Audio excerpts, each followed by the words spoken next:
Good evening, everyone. My name is Brian Larkin, and I'm the director of the Latino Latin American Studies program here at St. John St. Ben's.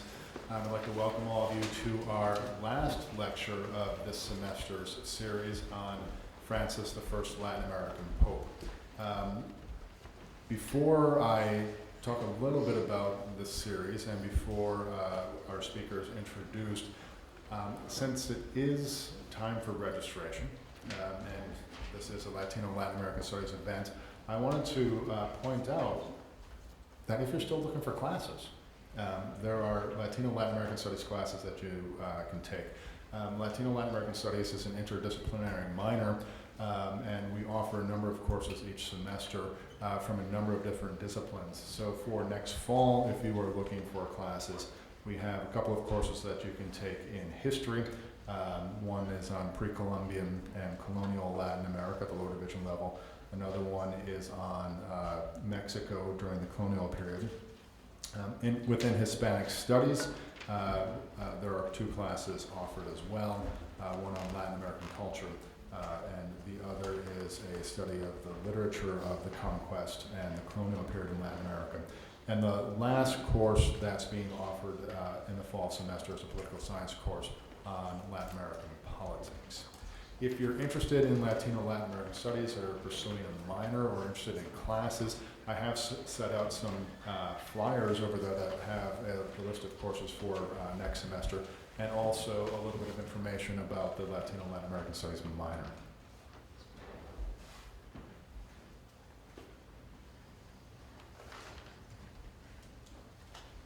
I'll turn that off in a second.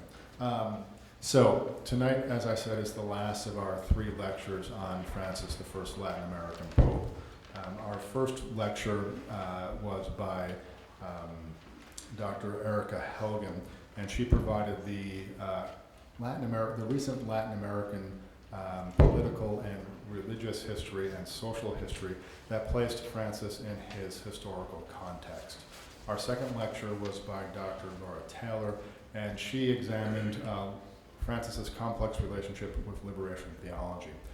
Tonight, our speaker, Sebastian Gomes, is going to talk about how Francis's Latin American background has shaped his papal priorities, and we're very glad to have him on campus. I'm actually going to turn over the mic to Brother Dennis Beach, who is a friend of Sebastian, and Brother Dennis is going to provide the introduction for him.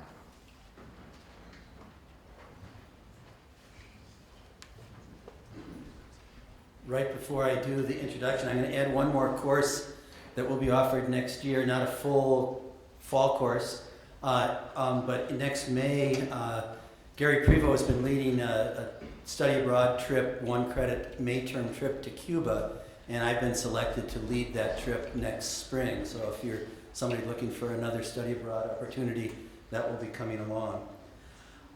It's really a pleasure to introduce Sebastian Gomes tonight as our final speaker in the series. I think every person introducing a speaker says that, but when you know someone ahead of time, it's an especially much of a pleasure. I think Sebastian graduated from St. John's undergrad degree in 2007, but I have to say that the first way that I knew Sebastian was as the Canadian guy on the soccer team. I would go with the guys on my floor that were on the soccer team, go to watch matches, and I heard his name, and people say, yeah, that's the Canadian guy. And then I found out later that Sebastian was a theology major, and when he graduated from St. John's, he wanted to stick around, so he enrolled in the School of Theology. And then a year later, having been in the School of Theology for a year, we had an opening for a faculty resident, and I was on Second Mary at that point, and Sebastian came into First Mary. And I think the next year when I was on sabbatical and did the Guatemala trip, Sebastian moved over to Tommy Hall. I was on Third Tommy, and when I came back from there, I moved into where he was on Third Tommy, and he went to First Patrick, where I had started as a faculty resident. So I felt like there was this kind of weird kind of interweaving with things. When Sebastian left us at St. John's, having spent probably more time here than he originally anticipated when he enrolled as a first-year student, he went back to Canada, to his home. I think you were in Toronto for a while, right? And then got a job with a Salt and Light Productions, is it? Salt and Light Television, Catholic television production company, station in Canada. And I know as he was working on a number of things there, we heard about things that he was working on. But for one of the big things, after he'd been there for a little while, covering a couple things internationally, as both a producer and a correspondent, was that Pope Benedict resigned, and Sebastian was part of the team covering the election of the new Pope. And so that was a pretty exciting thing. We used to get email little blurbs in addition to the correspondence he was doing, the faculty residents that knew him, as he was updating us. And lo and behold, after Pope Francis was elected and they were putting together the ceremony to install him as the Pope, they decided they wanted an English language reader for the first reading at the papal inauguration mass, and who got chosen except for St. John's own Sebastian Gomes. And so there's a little claim to fame. Not many people can claim to have been the reader at mass for a papal installation. So Sebastian is speaking tonight. The title of his talk was up before. It is From the Ends of the Earth, Francis and the Reshaping of the Modern Papacy. So please welcome back to St. John's, Sebastian Gomes.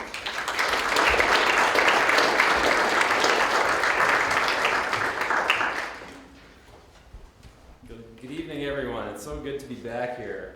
To be back home, I should say. I have two homes. And I want to thank Brian for the invitation, also thank the Latino Latin American Studies program. It's wonderful to be here and to be part of this series on Pope Francis. Just get organized here. I want to begin with a story, and it kind of builds on what Dennis was just talking about, my time at the Vatican covering the conclave in 2013. Apologies if you heard the story before. I think I said the same story the last time I was here giving a talk on the Pope as well. But it's a great story, and it really connects well with what we're talking about tonight. I was working with all the English-speaking media. So at the time that the election happened and Francis came out on the balcony, I had to run around with my boss, who's an assistant spokesperson for the Vatican, to all these different media out places. So we were with Anderson Cooper, and we were with Scott Pelley at the CBS booth, and all these, and everybody was there. It was extraordinary. And everybody was so shocked at the first image of Francis, this man that walked out there in a simple white cassock, wearing his same old pectoral cross, and the most profound gesture of humility, bowing and asking people to pray over him before he gave his blessing to the people. That really shocked a lot of people. So at the end of the night, it was about 3 o'clock in the morning, I went back to the Jesuit residence. We were actually staying at the Jesuit headquarters while we were doing our work there. And we went straight to the refectory to get a beer because we were so wired. And so we're sitting there, and the middle-aged Jesuit comes into the room. So we start talking, and we find out that he's actually from Argentina. So I said, "Oh, so do you have any idea, who Bergoglio is?" And he said, "Well, actually, yes, because he was my novice master when I first went to the order." And I said, "Oh, okay." And so I said, "Well, I know everybody's shocked by the gestures of this man right now, and the thing about him bowing and being, very humble." And I said, "Is that very characteristic of Bergoglio?" And he chuckled, and he said to me, "You haven't seen anything yet." So I love to tell that story because it tells you that there are many things that are shocking about Pope Francis for many of us, but for a lot of people, they're not so shocking because in many ways he hasn't changed much at all. Now my connection with Francis is a unique one. Working for Salt and Light, we spend a lot of time covering the Pope, and not just Francis. I mean, whoever the Pope is, we cover him. But as I said, working with the Vatican, covering those events, and also helping them out to reach out to the English-speaking media. So I've gotten to know many of the Vatican officials, cardinals, people who are close to the Pope, two of whom are Americans, by the way, wonderful guys, Cardinal O'Malley in Boston and Cardinal Wuerl in Washington. And I can tell you that they have literally a direct line to Pope Francis, as we say. And they're very instrumental figures in this developing papacy. I have to say, just from the start, that I'm not an expert in Latin American culture or history, and actually I don't speak Spanish, which is a real shame these days, because the stuff that comes out of Francis's mouth is really extraordinary, especially in Spanish, I'm told. So I'm missing out on that, but it's a great gift, obviously, to anybody, to Latinos and anybody who speaks Spanish, to have this Pope at the helm.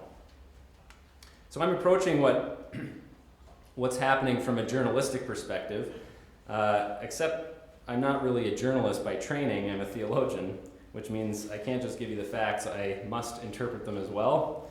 And, so hopefully I can do the interpretation without compromising the facts, and we'll all walk out of here with a little clearer picture of what's happening right now in the Catholic Church. So the question we're grappling with is, how is Pope Francis's Latin American identity influencing his papacy? It's a very big and complex question, and it's literally developing as we speak. But there's two essential components to it. The first is that as Pope, Francis is essentially the chief executive officer of an international organization that's headquartered in Rome. He's the chief administrator of the central government of the Catholic Church, a centuries-old bureaucracy known as the Roman Curia. So the first part of the question is an administrative one. How is Francis's identity influencing the way he runs the Vatican bureaucracy? Second, as Pope, Francis is the universal priest or pastor to about 1.2 billion members of a faith community. This community is as diverse as the world itself, but is unified under the successor of Peter, the chief apostle to Jesus, whom Catholics believe exercises a unique authority in the community. Now, what this means practically is that the Pope is a very clear reference point and model for the entire Catholic Church. What are the Church's priorities at a certain moment in history? What pastoral and spiritual vision does a Pope offer to the community? So this second part of the question is a pastoral one. How is Francis's identity influencing his pastoral program for the whole Church? So tonight I want to look at these two components, admittedly in a very incomprehensive way, just because of the limited time we have, and these are very complex matters. But before that, I want to look at, where did Jorge Mario Bergoglio come from? Buenos Aires, of course, the capital and largest city in Argentina, obviously. But deeper than that, where is he coming from? What is his experience and understanding of the Church? What is his way of thinking? What is his way of operating and his understanding of his role as a Jesuit, as a bishop, and now as Pope? Now, I'd like to give you, to start off, a historical and theological framework for understanding what is actually happening. So this is part of what I want to say about where he comes from.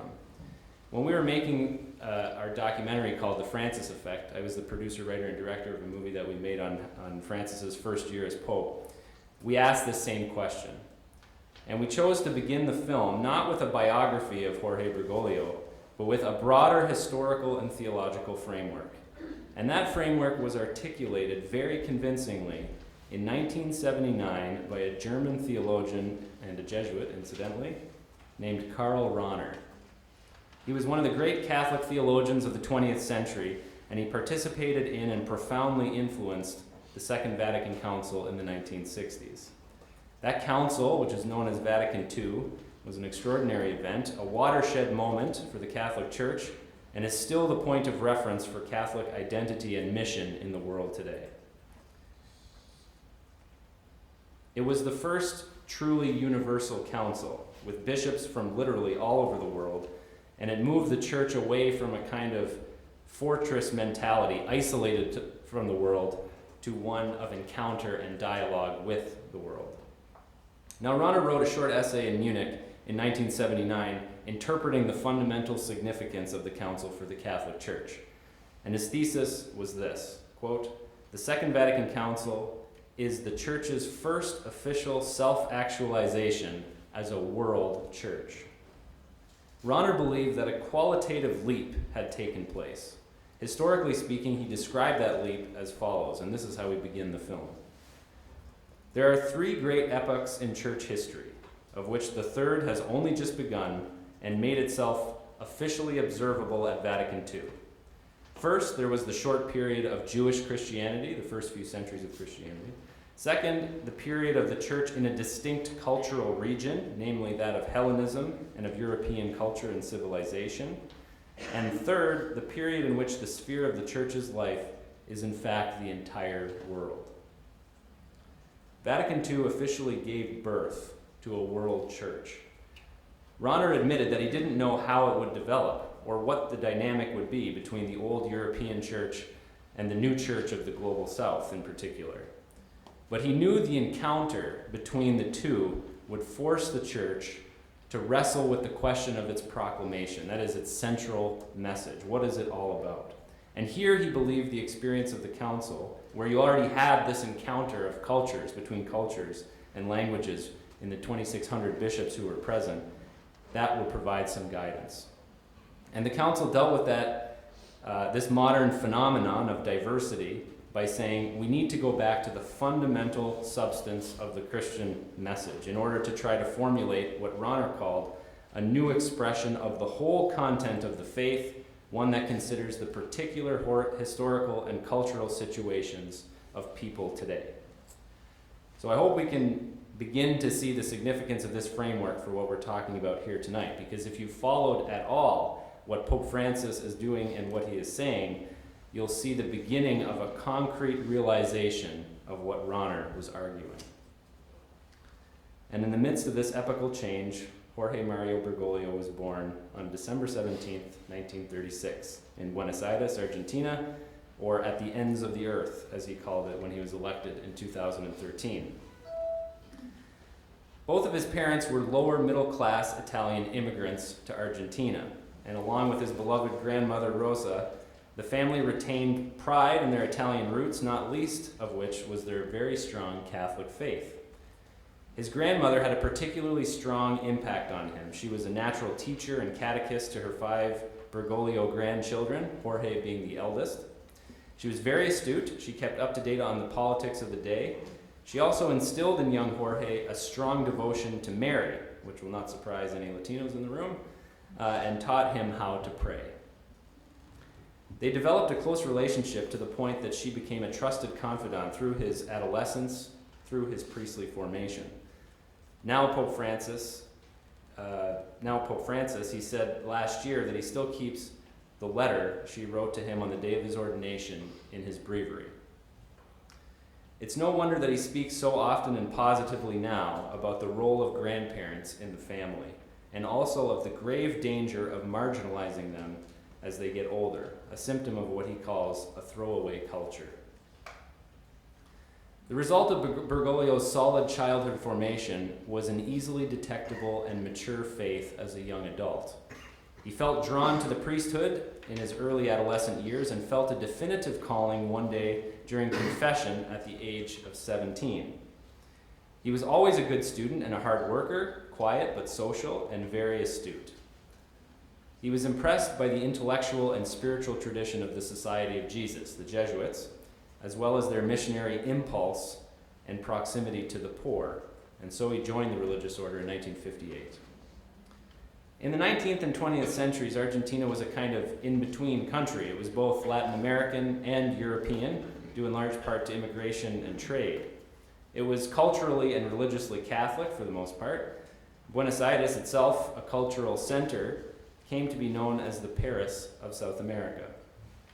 But for much of the 20th century, it, like many Latin American countries, was paralyzed by political and economic instability. Obviously, it's impossible to generalize the history of 20th century Latin American politics, and as I mentioned, I'm not an expert in it, but it seems that the major struggle, really, was between a minority liberalist elite backed by military regimes and a more socialist working and lower class majority.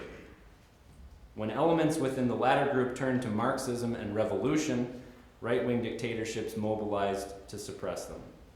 Untold violence and terrorism was unleashed, killing thousands on both sides and scarring many Latin American countries socially, politically, and economically into the 21st century. The key figure in Argentine politics was Juan Domingo Perón, the hugely popular three-time president in the middle third of the century. A nationalist who galvanized the poor working class, poured money into the country's economy, and for a time meshed nicely with the Catholic Church, whose social teachings at the level of the magisterium in Rome were taking shape. But as his power grew and Peronism began to take root in the church itself, the institutional relationship between his populist nationalist government and the church grew bitter. It was felt at the highest levels of the church that it simply could not be associated with one political party. After the Army of the Liberating Revolution ousted Perón in 1955, the following decade saw a reconciliation of sorts between the church and Perón, as many left-wing pro-social justice Catholics longed for Peronism under the new liberalist military government. In his biography of Bergoglio, called The Great Reformer, which is really, in my opinion, the definitive biography on him, and a good place to start if you want to know more about his identity, read that book. It's by Austin Ivory. He gives a great summary of this political complexity at the time. From 1955 to 1983, almost 30 years, the Peronist Party was banned from every election except that of 1973. 18 presidents served terms of an average of 1.5 years each, and the armed forces ruled for 19 years. By the end of the 60s, Argentina had the largest guerrilla force in the region, which would be defeated by one of the continent's most brutal military dictatorships.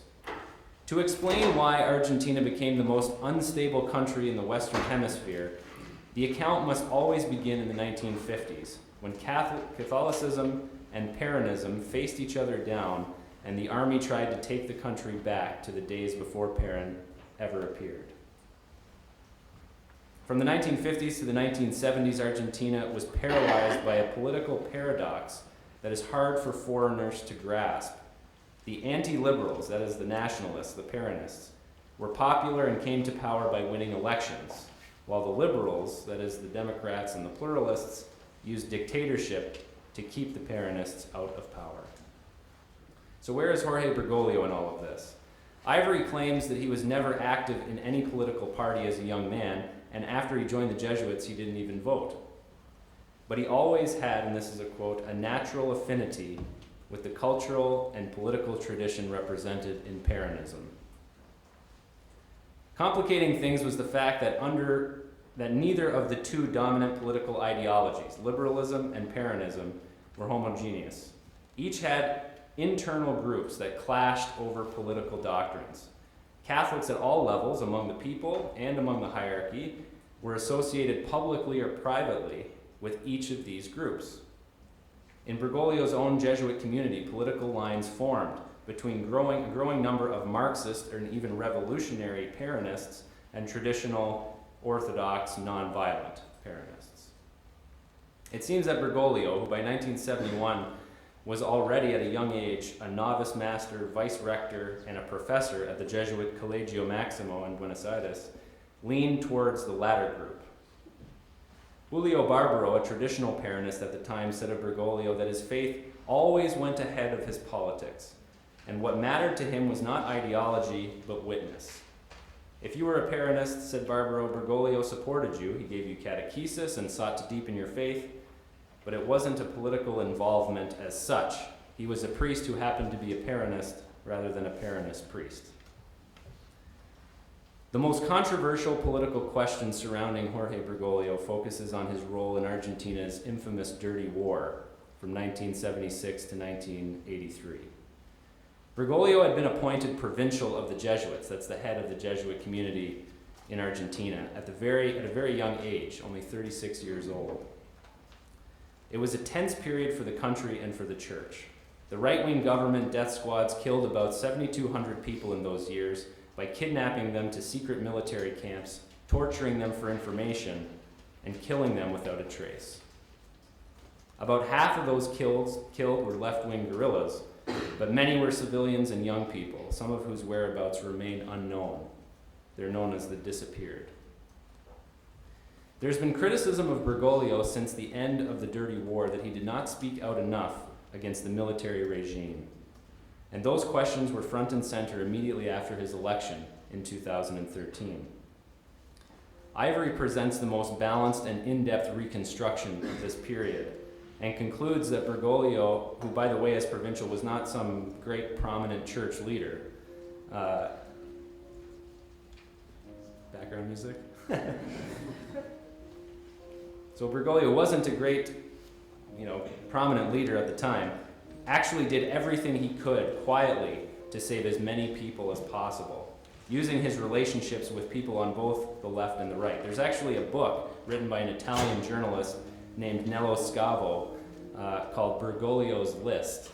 And that book basically recounts some of these stories of the people and the families that he saved. Ivory points out that most Argentine bishops were not supportive of the dictatorship, and that the evidence actually points to a gradual awakening and an increasingly coherent opposition by the bishops in the late 1970s to the junta's ideology and methods. By the way, side note, just a couple weeks ago, on March 23rd, Pope Francis actually requested that the Vatican archives related to Argentina's dirty war be opened in the coming months. It's actually the 40th anniversary this year of the beginning of the war. So apparently he said in his general audience that he was going to do this, and the people close to him say that he thought this had to be done. It was time that this opened up. So I don't know what that will reveal, but it's an important side note. There's no doubt that the dirty war and the political instability across Latin America had a huge impact on Bergoglio. How it shaped his way of thinking about the church and politics is the key takeaway here. He developed a clear distrust of all ideologies, especially those that infiltrated the church.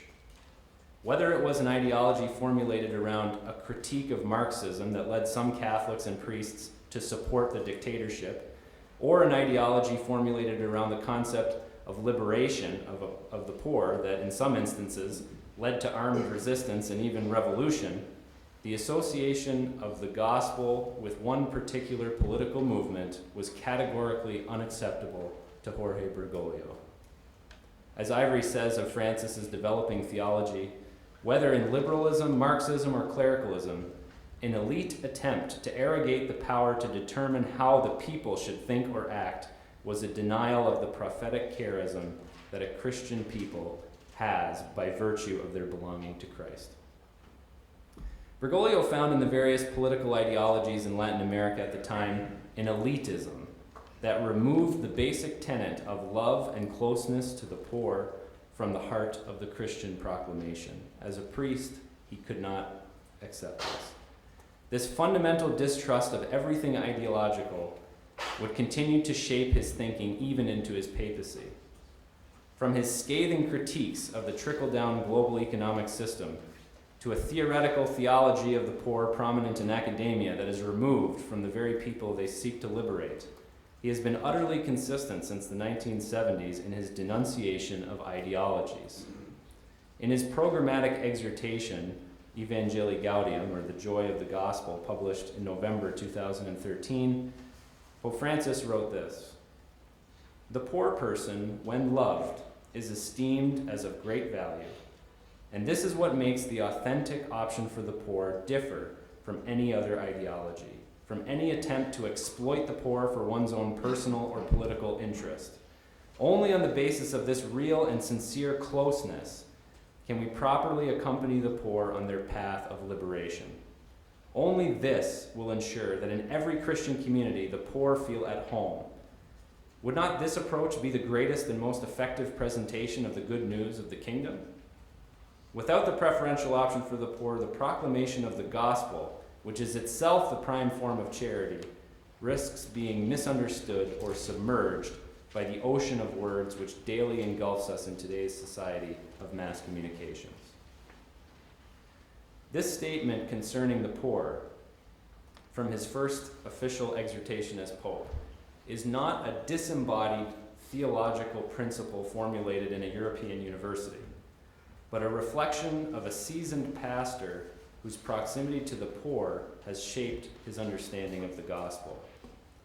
3 days after his election, Pope Francis held an audience with the 6,000 journalists that were accredited to the Vatican for the papal transition, And he told them the story about how he chose the name Francis. And I was there. I didn't grasp the full, the whole thing because I don't speak very good Italian.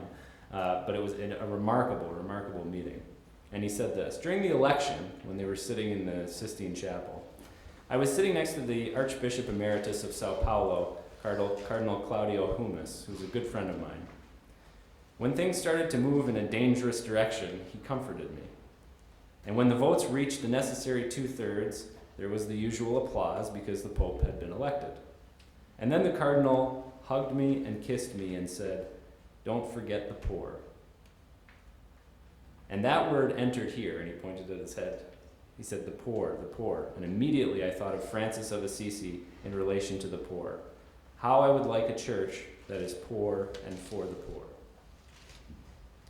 Francis's life from the end of the Dirty War in 1983 until his election in 2013 is best understood in terms of his proximity and deep love for the poor.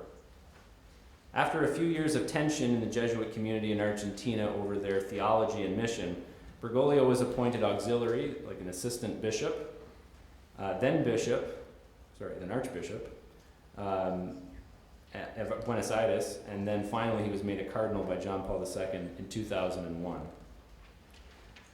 While his ecclesial position changed, his pastoral style did not. He continued to work with and for the common people, not by preaching an abstract theology of liberation, but through real personal contact. He initiated a series of pastoral programs that empowered the people to participate in their own development, building bridges between communities and fostering dialogue. He conscripted many of his priests to live and work in the slums and barrios of Buenos Aires. And this is important, not only work in the slums, but live there. During his years as bishop, he himself spent at least one day a week in the slums. For Bergoglio, and this is indeed a reflection of the Latin American culture, the gospel was lived among and with the people. The little things, like hospitality, sharing meals, welcoming the stranger, were more important than any theological or theoretical model. Only by sharing the lives of the poor, he said on one occasion, can we discover the true possibilities of justice in the world as opposed to an abstract justice which fails to give life. He consistently taught, and his actions here speak much louder than his words, that change and justice come about through enculturation. He insisted that his priests, including the Jesuits in his diocese, never commit the injustice of betraying the culture of the faithful people, the pueblo, nor their legitimate values and aspirations. Now, more broadly, this, what they interpret to be an authentically Latin American understanding of justice and liberation, had begun to take root in the reflections by the Conference of Latin American Bishops, known as CELAM, on the mission, who began reflecting on the mission of the church in Latin America. So this is a group that came together of representatives of all of the bishops' conferences of the countries in Latin America, joined forces in a sense.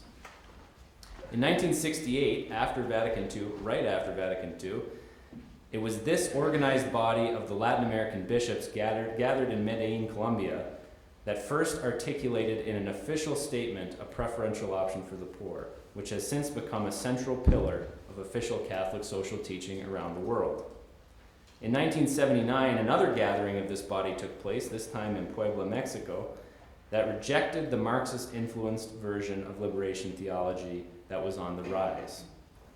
But this rejection was not so much a no to Marxism as much as it was a yes to an option for the poor grounded in the distinctive popular culture and religiosity of the people themselves.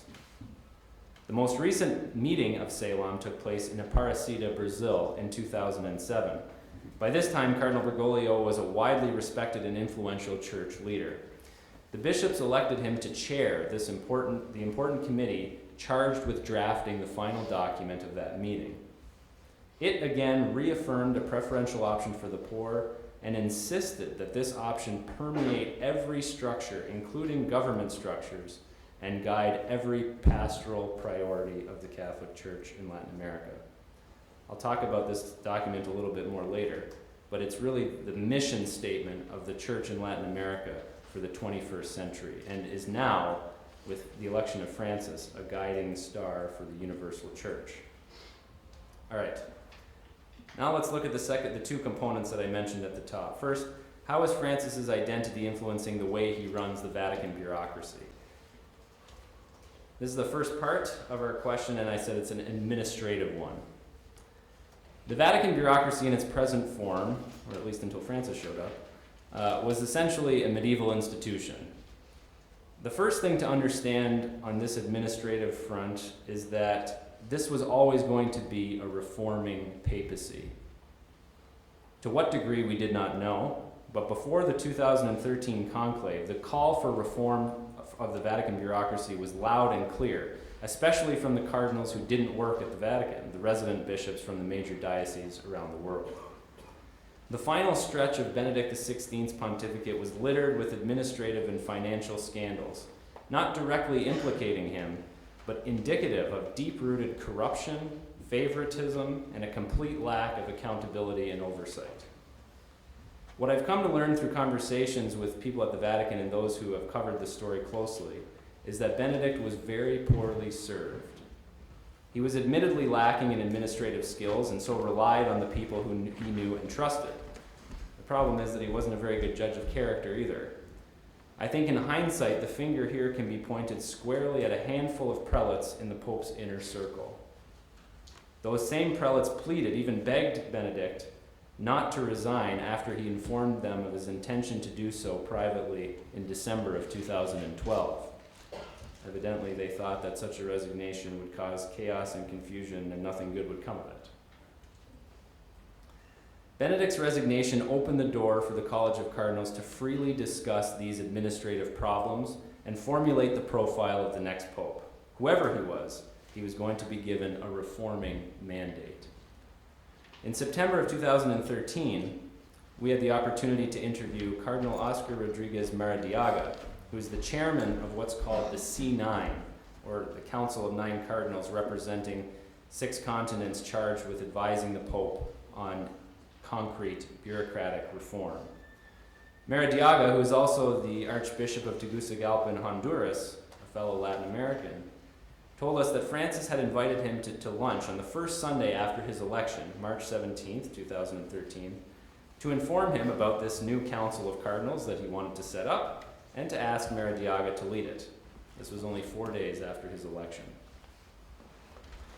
Maradiaga, I should point out, was also one of the key members of the drafting committee of the 2007 Aparecida document.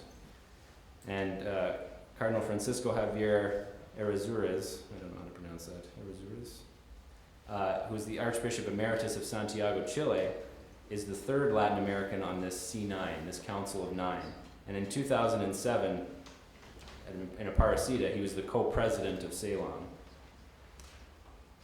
The Pope and the C9 have met every 3 months since October 2013 to systematically devise and implement a new constitution on the function and the structure of the central government of the Catholic Church. This will be a complete overhaul of the old constitution, Pastor Bonus, promulgated by John Paul II in 1988. It is highly significant that including the Pope, 1/3 of this council and the 2 most powerful men on it are Latin Americans. Latin Americans who played key roles at Aparecida in 2007. They're now in charge of turning a medieval European institution into a global organization fit for the 21st century. This reform is going to take a long time, so it's hard to predict exactly what the result will be. But I just mention it here because the international flavor of the C9 will undoubtedly have an impact on this. There are 2 other elements to Francis's administrative task at the Vatican that I want to highlight, and they're both extremely important for his papacy and for the future of global Catholicism. The first is the financial reform that's going on. This is a touchy subject. I don't think there's necessarily a direct connection between Francis's Latin American identity and the reform of the finances that's underway, but it's really too important to skip over. Many people believe that Francis's legacy will be his outreach to the poor and the marginalized, or his message of mercy. Well, it's for those things that I think he'll be a saint one day, but I think strongly that a big part of his legacy will be the financial reform of the Vatican. Money, as they say, is the root of all evil, and money plays a very major role at the Vatican, I can tell you. I want to say something about what's happening on that front. Cardinal George Pell is another member of the C9. He's from Australia, and Francis put him in charge of this financial reform back in 2014. This is significant for two reasons. First, he's not Italian. He's an Anglo-Saxon from Australia, as I mentioned, and he has no time for the way the Italians kind of wheel and deal. Is anybody here in Italian? I hope I'm not offending anybody. He's hard-nosed, and some of us like to say about him, he didn't really go to charm school. That is precisely the kind of person that is needed to reform this system, to put checks and balances in place, increase transparency, and keep people accountable. The second reason why this is an important choice is because pastorally speaking, he's totally different from Francis. He's staunchly conservative in many regards, in all regards, and has serious issues with Francis opening up conversations like whether or not divorced and remarried Catholics can receive communion. But his appointment is an example of Francis's shrewdness and tells you how serious the Pope is about cleaning up the financial mess. They don't agree on everything. They do agree on this. As a side note, when I was in Rome in 2014, I had a chance to meet with Pell's number 2, who's also an Australian, worked very closely with Pell when Pell was Archbishop in Sydney. Wonderful man, a layman, a financial, an accountant. And he told us, he said, look, the task that what we're doing here is very daunting, and they're taking a lot of heat for what they're doing. When you stir the pot, obviously there's a reaction. But he said something that I'll never forget. He said, but the people who have been operating here at the Vatican believe that this is their church, and it's not their church. It's my church too, and I have a responsibility as much as I can to try to turn this thing back into a credible organization. He said, we're systematically going through everything and putting structures in place that will not be able to be undone. He said, the Pope knows exactly what we're doing, and he supports us 100%. The goal, I think, is to bring the church in line with international norms and become a model of best practices. Cardinal Pell himself told me that during the first, told me when I spoke to him during the Synod on the Family in 2014, that high-level business people from the secular world are in touch with him all the time, offering advice and encouraging their work, because they tell him, we need the Vatican to be an example of good, ethical business practices, because we won't find it anywhere else. The other element I want to highlight does have a direct connection to Francis's Latin American identity and our larger framework of the emergence of this world church, and that's the reform of the Synod of Bishops. The Synod of Bishops is an organization, basically, that is the legacy, the lasting legacy of the Second Vatican Council. At the council that I mentioned from 1962 to 1965, there was a tremendous spirit that was created between all the bishops who came from the different parts of the world. And they wanted to maintain that spirit somehow. So Paul VI, who was the Pope at the time, set up the Synod of Bishops. And this was going to bring representative bishops from all around the world to Rome every 3 or 4 years to talk about an issue. So it was trying to keep alive this, what we call collegiality, the dynamic of the bishops of the church working together with the Bishop of Rome to move the church forward. Now, what's happened over the last 50 years is that the synods have essentially been a ceremonial consultation, which Francis has said categorically he does not want. And interesting here that the creation of the Conference of Latin American Bishops that I mentioned, CELAM, collegiality had already been activated in a really tangible way early on. It was them, right after the council, that organized themselves into a collegial body that could reflect on what the church needed to be doing and being in Latin America over the last 50 years. An interesting point about the reform of the Synod. Francis was elected after the Synod in 2012, which was on the new evangelization, and he wasn't at that Synod. So, but Benedict resigned before he could write the final document for that synod. So after Francis was elected, the group of cardinals and bishops who were in charge of that synod brought all the documents over to Francis and said, this is what we talked about for 3 weeks at the synod on the new evangelization, and this is what we think should be highlighted. And he sat down, he listened to them, and he said, thank you very much, but I've actually written my own document. And he reached into his briefcase and took out Evangelii Gaudium. So that is kind of the first hint that Francis, I think, wanted to reform the structure. In a sense, he didn't want to have anything to do with the synod on the new evangelization, because I don't think he felt that it was going to be taking the church in the direction that he wanted to go to. Now, I want to say something about Evangelii Gaudium. This is extremely important, because it marked, essentially, the official adoption of the vision and pastoral strategy of Aparecida, which I mentioned, for the universal church. Austin Ivory called it, talking about Evangelii Gaudium, an eruption of the energy and insights from Latin America, stuffed with references to the Aparecida document of 2007, a church of and for the poor, rooted in the Second Vatican Council, geared to mission, focused on the margins, centered on God's holy, faithful people, in confident dialogue with culture, yet bold in denouncing what harmed the poor. Now, the reform of the synod structure is underway.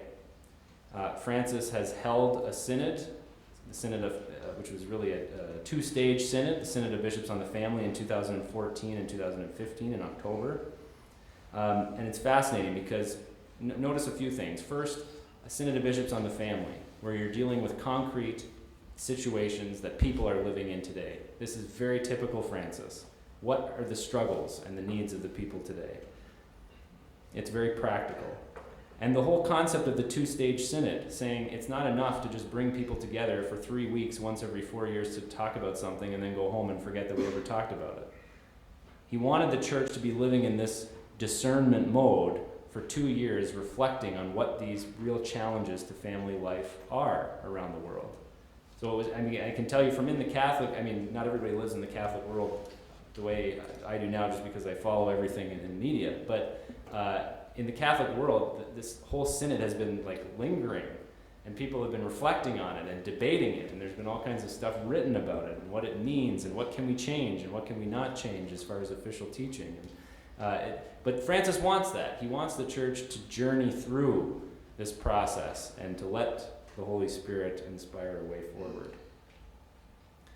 Also about the synods, Francis, I noticed, because I was there for both of them, that Francis spends a lot of energy walking with the other bishops. By that, he's trying to model for them what they should be doing, what they should be about. And he does that, for example, by listening. He listens. If you talk to any of the bishops that were at the synods on the family, they will say, I was amazed at the Pope's capacity to listen, to hear everything, and to really listen, not just hear. Also, openness. He told them all the time, don't be afraid, just speak and listen. Have some humility and listen to your brother bishops. It sounds, maybe a little bit, presumptuous or whatever, but a lot of these guys don't know how to be a synodal church because it hasn't been done really for 50 years. As I mentioned, the synods have kind of been this ceremonial consultation. So he's trying to teach them how. And in that regard, the reform of the Synod of Bishops is the institutionalization of Francis's vision of the role of the bishop. Close to the pueblo, close to the people. A bishop, someone who has the smell of the sheep, a shepherd with the smell of the sheep. Someone who has the capacity to listen. Someone who's open to the Spirit, who's open to new things, not looking to old solutions for new problems. And of course, transcending ideologies, going back to that main point that I made in the first part. He's very, very conscious of this. And it's so clear when you're sitting in a room with 250 bishops from all over the world, which ones are the ideologues.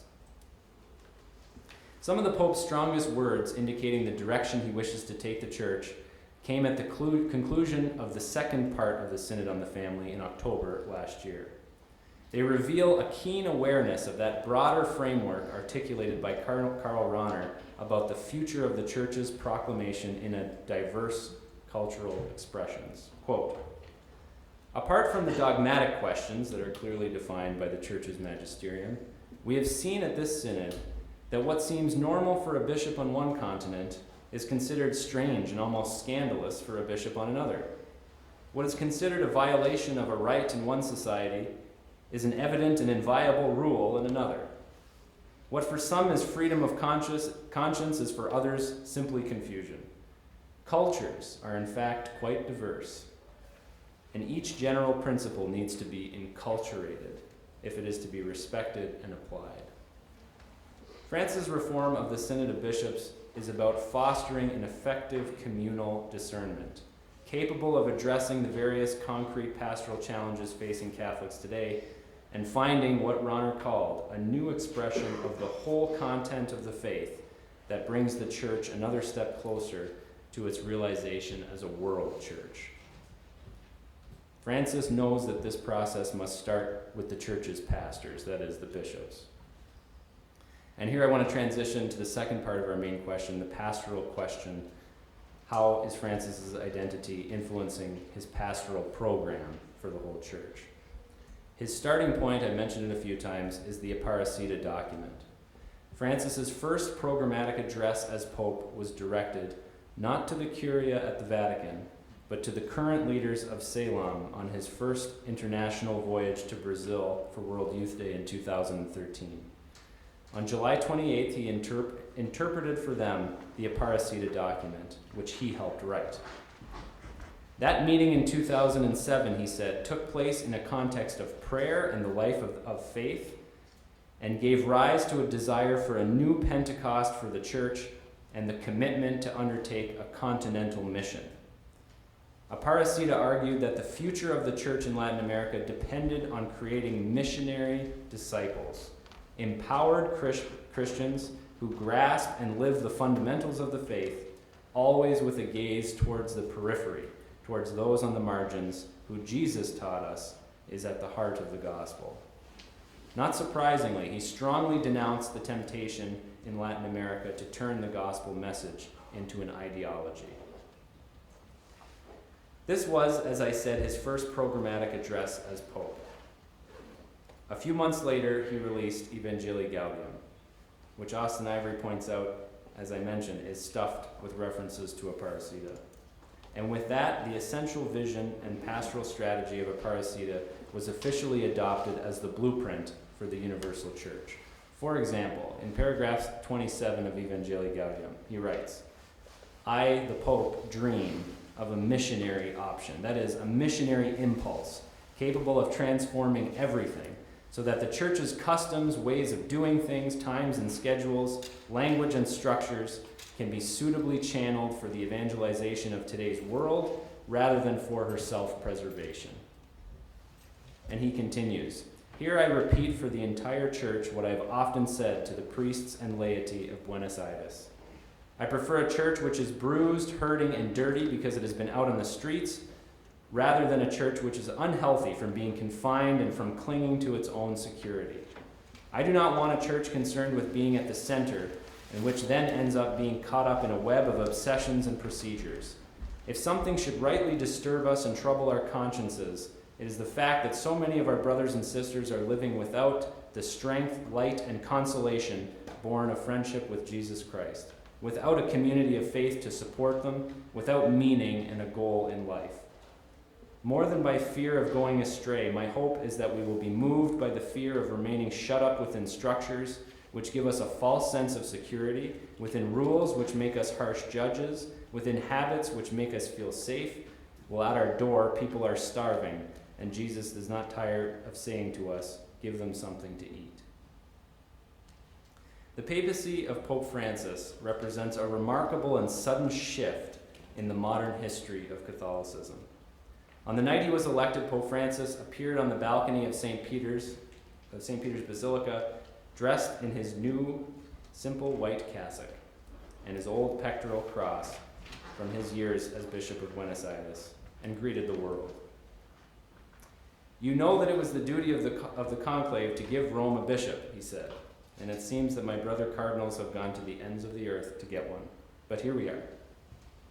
In 3 short years, Francis has inaugurated a radical renewal of the Catholic Church, one that has brought the cultural and spiritual identity of the Latin American Church to the heart of the universal Church. The renewal is not based on a perfected system or interpretation of the gospel message, but on a bold visionary program that Bergoglio always hoped would take root in his homeland. What he believed was and is necessary for the future of the church in Latin America, he also believes is necessary for the future of the church, of the whole church, of the world church. A church of the poor, rooted in the council, geared to mission, focused on the margins, centered on God's holy, faithful people, void of any ideologies, in confident dialogue with culture, yet bold in denouncing what harms the poor. It's important to note that the Latin American church is not a new church. It has a 500-year heritage, alive in the people and culture, that, if you believe in God, has providentially come of age and is now poised to shape the future of Catholic identity and proclamation. I think of the church in Latin America as the middle sibling, much younger than the church in Europe and much older than the church in other parts of the global south. But, as I said, in the effort to implement the radical teachings of Vatican II on collegiality, solidarity, the preferential option for the poor, the Latin American church is ahead of everyone, and in this, they have much to teach the rest of us. Almost half of the world's Catholics are Latin Americans, a testament to the maturation of a once mission church that, with the election of their first pope, has sent its most capable missionary back to the old world. And here I finish where I started, with that broad historical and theological framework articulated by Karl Rahner on the fundamental interpretation of Vatican II. There are 3 great epochs in church history. First, the short period of Jewish Christianity. Second, the period of European civilization. And third, the period of Christianity as a fully world religion, which has only just begun. Thank you.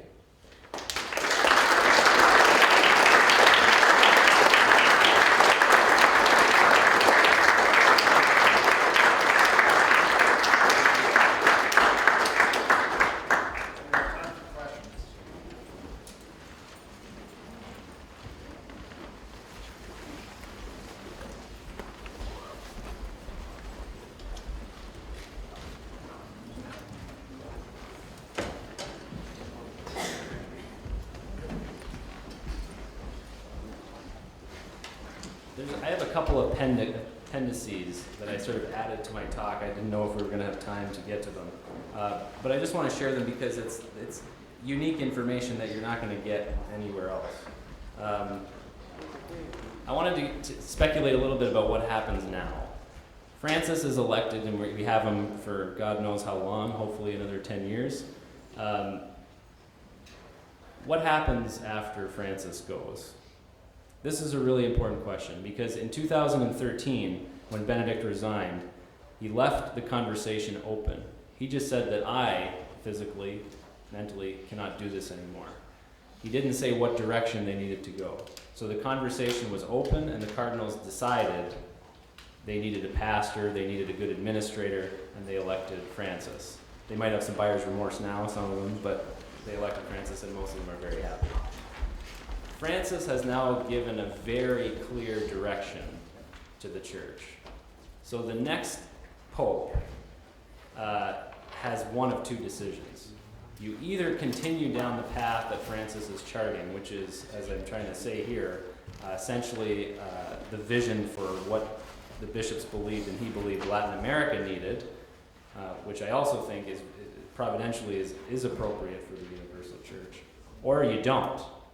You either continue or you discontinue. But the decision, or the person, the man who has to take over from him, will have to do one of those 2 things. So it'll be interesting to see.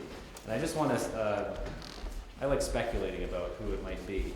And so I put down I want to give you 3 names that I think might be high-level candidates in the next conclave. The first is Cardinal Tagle of the Manila in the Philippines, who's a wonderful man. He's fiery, joyful, charismatic leader, and completely in line with Francis's program. He was doing what Pope Francis is doing now before we had a Pope Francis. So he is a very reasonable option, also young. He's about 56 years old, and he's from the global south. He's from a young church, even younger than the Latin American church, in a sense. This would be a clear decision in favor of continuity, the election of Tagle. The next person I want to mention is Cardinal Christoph Schönborn, who is the Archbishop, where's the Archbishop? Vienna, in Vienna, Austria. He's very well respected, very diplomatic, theologically astute. He's a Dominican. And he would really be a bridge between the Church of Latin America that we're getting a good dose of right now and the old European church. There's a lot of people who are from that old European church who are having a hard time understanding what Francis is really about. He understands, being from the old church, what Francis is about, so he might be a good bridge. The third person I want to say is actually one of yours, Cardinal O'Malley in Boston. And I can tell you, don't tweet this, but that he got a very significant number of votes in the last conclave. So there's a real possibility that, and if you think about it, a lot of things make sense. He's a religious, like Bergoglio was, belonging to a religious community. In other words, he's not somebody that became a priest in order to become a bishop. He's someone who became a priest because he wanted to practice the spirituality and live a humble, simple life of poverty. He's also in charge of the Pope's cleanup of the sex abuse stuff. He's in charge of the Pope's Commission for the Protection of Minors. And one of the reasons why Pope Benedict, Cardinal Ratzinger, was elected Pope Benedict was in 2005. It was because he was the person who was in charge, basically, of the sex abuse stuff, and he really blew the lid off a lot of the stuff when he was elected in 2005, to his credit. And in that sense, the cardinals elected him because they felt that he had the clearest grasp of what was going on. So something like that, it's possible, could happen, and Cardinal O'Malley might be, an option there. And it would just be fantastic to have an American pope. I mean, so close to home. But he's fluent in Spanish, fluent in Portuguese, knows the Latin American church really well, and is totally, again, like Tagle, in line with the vision and mission that Francis is articulating. So those would be my guesses. You can keep those three guys in mind. Don't go to Vegas, but just keep them in mind. Any questions? Yeah? Do you think that Pope Francis may have, despite his own dislike for ideologies and his his own trust dislike for ideologies, do you think he got a lot of his ideology, or at least a lot of his intricacy sort of practices from liberation theology, which was popular across Latin America at the time, or do you think it has a more Catholic, I should say? I think he's not a liberation theologian. Well, he's not a theologian, but he's not someone who advocates for the traditional kind of understanding of liberation theology. And I would say the traditional understanding of liberation theology as it's articulated by a Gustavo Gutierrez. He's friends with Gutierrez, to be honest, but he's not. He wasn't someone who was advocating for developing this theology and applying it at these very tumultuous times across Latin America. And I think for him, the theology is not really that important. What's really important for him, he believes, as a priest and as a bishop, and he knows that priests and bishops wield a heck of a lot of power and authority in the church, that their role is one of service and closeness to people, ministering to people. And that's what it is and what it should be. And so any kind of sense of a political or ideological understanding of anything, he just has this complete aversion to. And it's totally consistent. Now, whether or not you agree with that, it makes no difference, but he's the only person that I've seen that's very clearly against making the gospel an ideology. And it's very easy to let it happen if you're not conscious of it enough to avoid it. I don't know if that answers your question. It does, thank you. All right. Other questions? Abbott. So you have George Cardinal Pell, Yeah. strongly traditional in terms of positions, for example, on the family, Yes. on Moral questions, moral questions, teachings. Yes. etc. How do you see, how does Francis, from up close and personal, how does Francis navigate and ultimately come to a working consensus on a compelling statement on the family, given the range of positions? How is Francis going to pull that one off? Well, we'll see on Friday. Because I mean, what kinds of strategies is he employing to build consensus? Well, there's a huge amount of support for what he's doing. And I can tell you, like, through the experience of the two synods in October last year, the year before, I saw a maturation of bishops. So they didn't know what to expect at first, but by the end of the second one, they were starting to catch on to what Francis is talking about, which is essentially having an open conversation, which they're not used to having. So what comes out of that, though, when you have an open conversation, is exactly what the problem that Karl Rahner was struggling with, is what happens when you have, and what Francis said at the end of the synod, that what appears normal for one bishop in one place is totally different for a bishop in the other place. And so he's walking with them to help them try to understand that what's really important is the fundamental, the basic tenets of the faith. And this is what he does in his entire ministry. He talks about forgiveness and mercy and love and compassion. And those are the things that matter. And our pastoral practice has to be built on that strongly. And the other things, are less important. I don't think, like, if you want to talk about changing something, or is there consensus? There is, because 2/3 of the bishops voted for all of the paragraphs that they wrote at the end of the synod, in the final document that the synod produced last year. And with that 2/3 majority, he was given a freedom to essentially do what he wants. And while that document didn't say, for example, what everybody was reading, didn't say anything about communion for divorced and remarried Catholics, it did not restate the sections of Familiaris Consortio, the first synod on the family under John Paul, that categorically denied them. So it said a lot in what it didn't say. And that's why there was still a huge lot of votes against those paragraphs in this final document at the end of the last synod. But 2/3 of them still voted for it, which means it passed. And with 2/3, the Pope is free to do what he wants. It doesn't matter if you're one vote away from 2/3 or 50 votes away from 2/3. Does that make sense? I don't know if I answered your question. But the definitive, like the authoritative statement on the Synod on the Family is coming out on Friday. It's being released on Friday. So I've been told that I haven't seen it. I tried to get an advance copy. I couldn't, so I can't tell you any secrets that are in it. But I'm told that it's a very long document. Surprise, surprise.